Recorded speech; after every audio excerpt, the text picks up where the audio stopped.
Hi everyone, welcome to Eden Secret. Today we are making the old favourite from many years ago, Christmas pudding cupcake soaps. Now this was suggested by Hazel Reed on my peppermint cream video, and also 100 Acre Daycare suggested Christmas cookies fragrance but didn't have a design in mind. So I'm going to combine the two. I'm going to make Christmas pudding cupcakes with Mrs. Claus cookies fragrance, and as you can see this is a dark discolouring fragrance, so it'll be perfect for Christmas pudding because Christmas puddings are very dark and rich looking. So let's get started, shall we?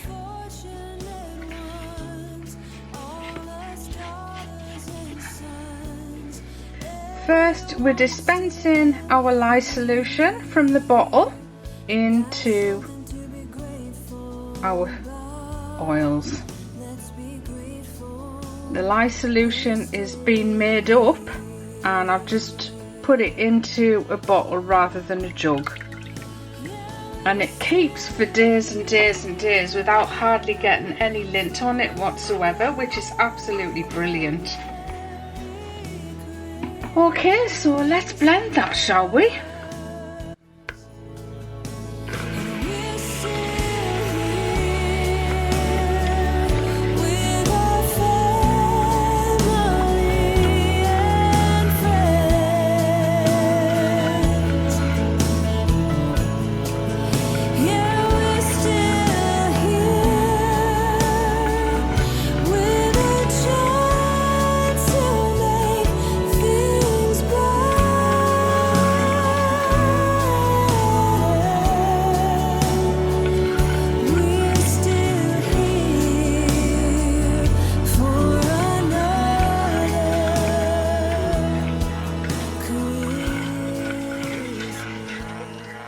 So I'm using my KitchenAid blender today. The more I use it, the more I am falling in love with it. It blends the soap much quicker than the BOSCH that I had. And I've got the short stem on today. Also, I've been struggling to find a proper link. So of course I just asked John, where did you buy it? And it's from Curry's. So I've put a link in the description box to this hand blender set. It's worth every penny. So what we're going to do is we're going to add some brown oxide straight into the whole batch.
Okay, it looks like I forgot to press the button again, so I missed the first view.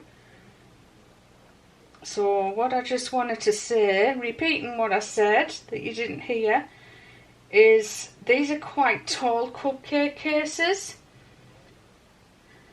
So I never fill them all the way to the top, otherwise you end up with a massive base and not so much piping on the top to get the correct weight.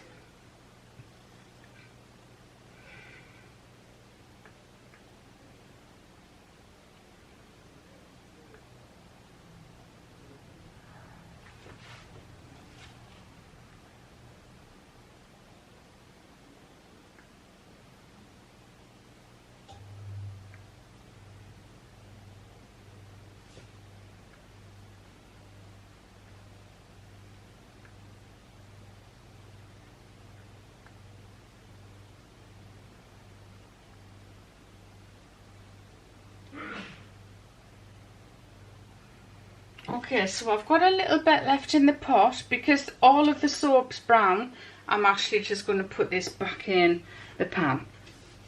And I'm going to let these set up until they're firm on the bottom, and then we'll pipe on the top. Okay, so I'm using a 17mm round nozzle from Wilton. So you can see it's just a round tip, and I'm going to start off by piping a blob in the centre of every cupcake. This gives the rest of the piping something to stand on, something to keep it sturdy so it doesn't like lean over to one side or collapse in the centre. When you're using the round piping nozzle, it's the most difficult nozzle of all to use, I think anyway. It's really hard to get a neat pipe. And what you need is, you don't want a batter that is too loose, but you definitely don't want a batter that is too stiff. You want to try your best not to have any air bubbles in there, although that is impossible, but that is what you're looking for.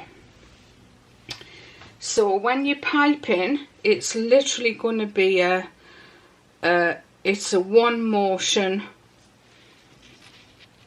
where you start and then you go all the way up, and as you're going up, there we've got an air bubble, you see.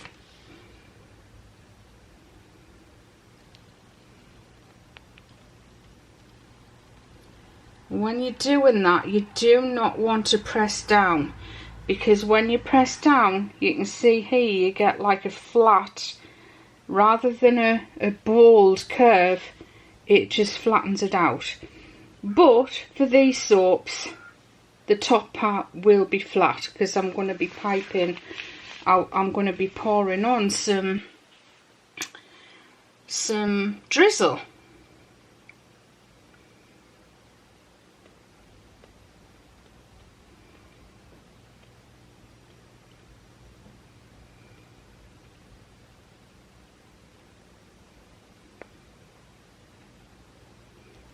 So I don't want to point, I mean, I know there is a point on the top here, but I don't want the soap to stand up really high on the top, because we'll be putting some drizzle on, and we'll also be putting some holly and berries on there as well. So it seems this Mrs. Claus cookies is really, really nice to work with as well. Doesn't speed up trays too much.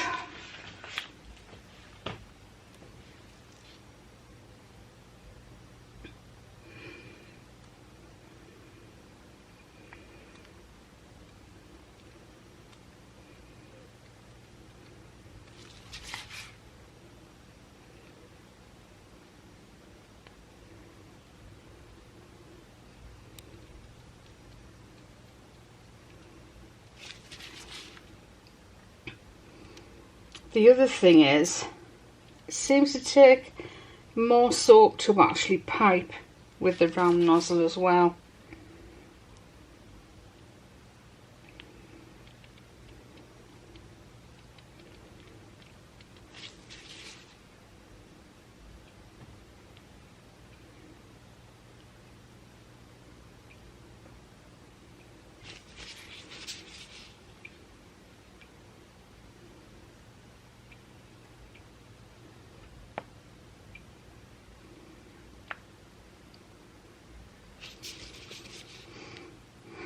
So the mistakes I told you not to do, I am still doing them. I'm just telling you that you need to try and avoid them, but it's almost impossible.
Okay, so we're just adding some titanium dioxide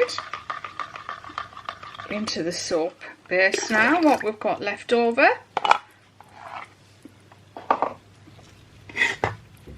Three teaspoonfuls I've got because I want it to be really white.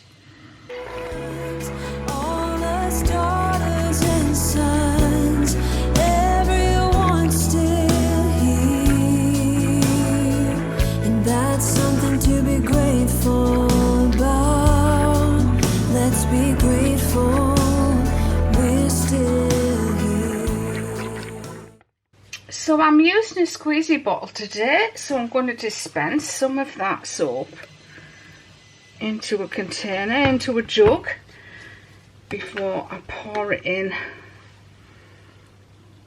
to the squeezy bottle. I'm thinking it might be easier to do the drizzle on the top of the soap with the squeezy bottle.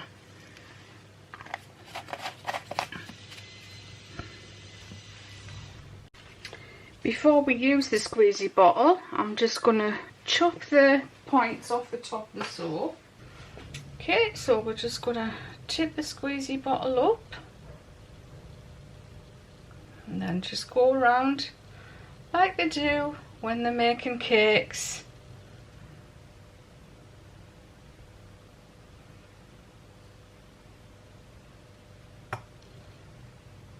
We've all seen cake makers do this. I mean, if you watch any cooking videos, it's something I never used to watch, but I actually really enjoy them. And you know, you can get all kinds of inspiration because what we're doing is very, very similar to what cake makers do. The techniques and the painting and the stamping and the designs.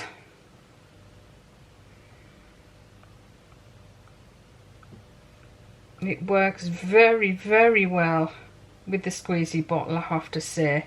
And obviously, as you can see, my soap is a little bit thicker. It's not very runny, and it's not really thick either. It's actually luckily perfect for doing this today.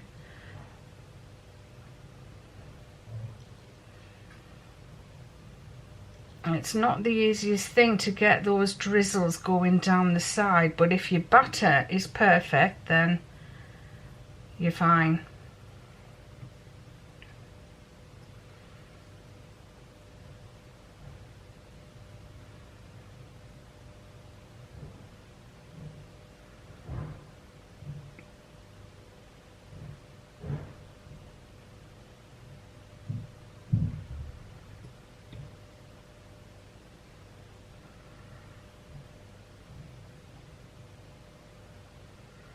If you've got any air bubbles in the soap that you piped, you can try and get those drizzles to actually cover it up.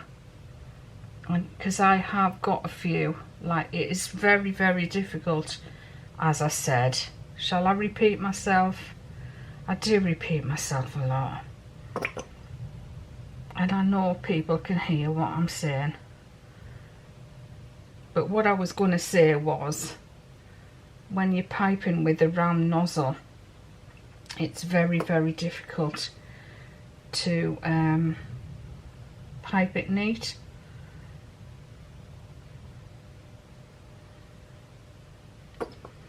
You know, if you want to learn how to make soap and you've never made soap before, it's a wonderful hobby. Probably not one that you're going to get rich doing, but it's great for people who work from home. I mean, probably, you know, ladies that are housewives that want to bring a bit of extra income in to the household.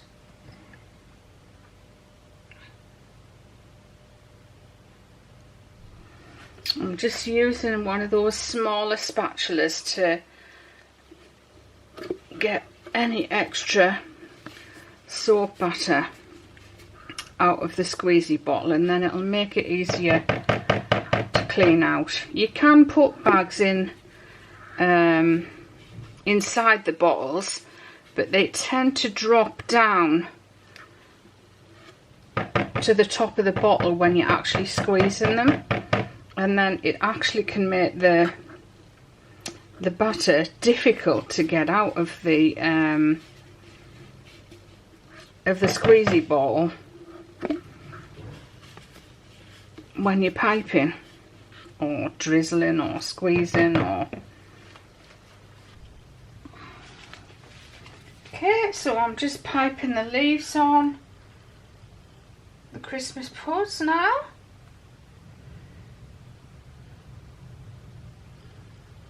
Always easiest just to pipe from one side on all of them and then turn them around. She says, turn them around and do the other side.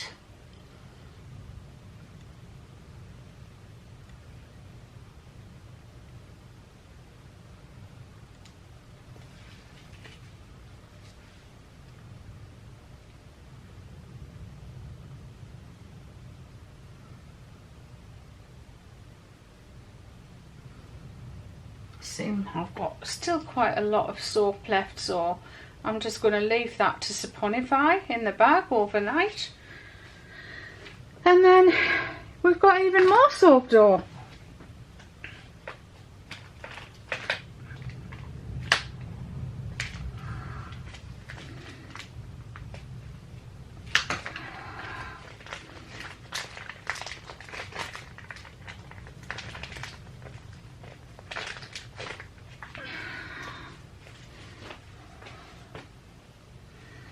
Now for the berries, I might just put one big berry on there.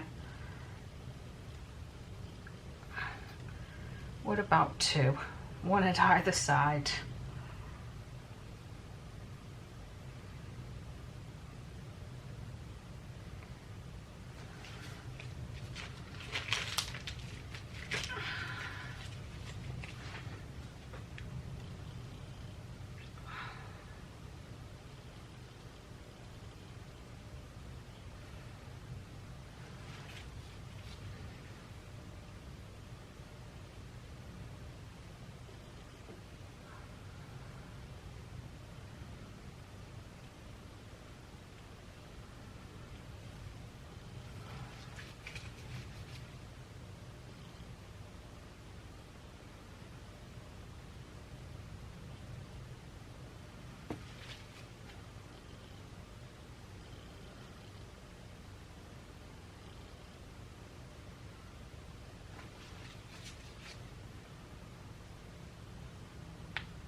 They look so good.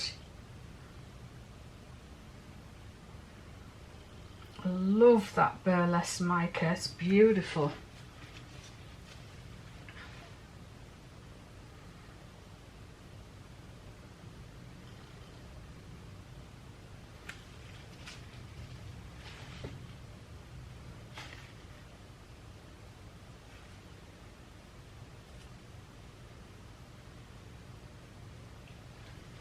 There we go, same with what I've got left in this piping bag.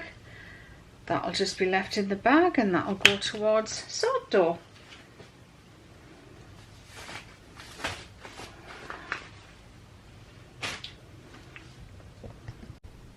Now, a couple of you had mentioned in the peppermint cream video in the comments that you didn't know what Christmas pudding was, so it's probably better known as figgy pudding or plum pudding.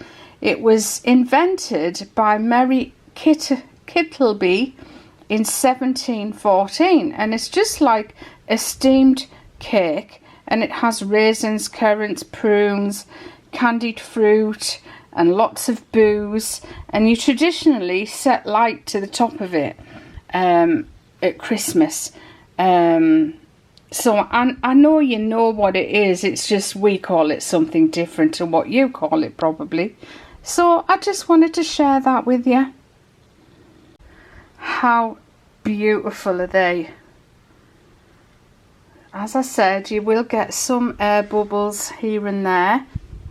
Okay, so this might be my last Christmas soap video, but of course I will have some more soap videos coming up in the future.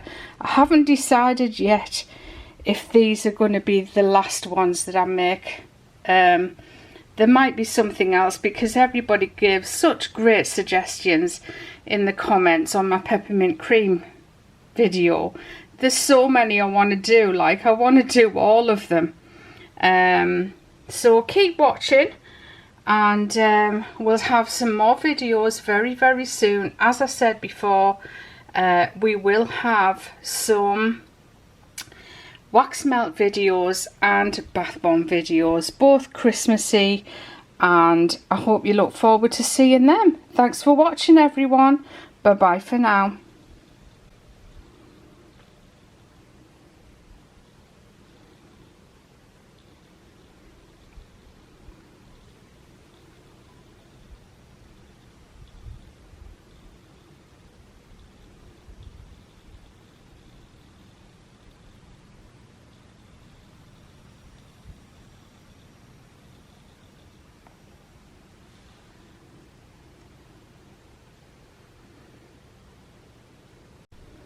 So a couple of you had asked what Christmas pudding was in my peppermint cream video.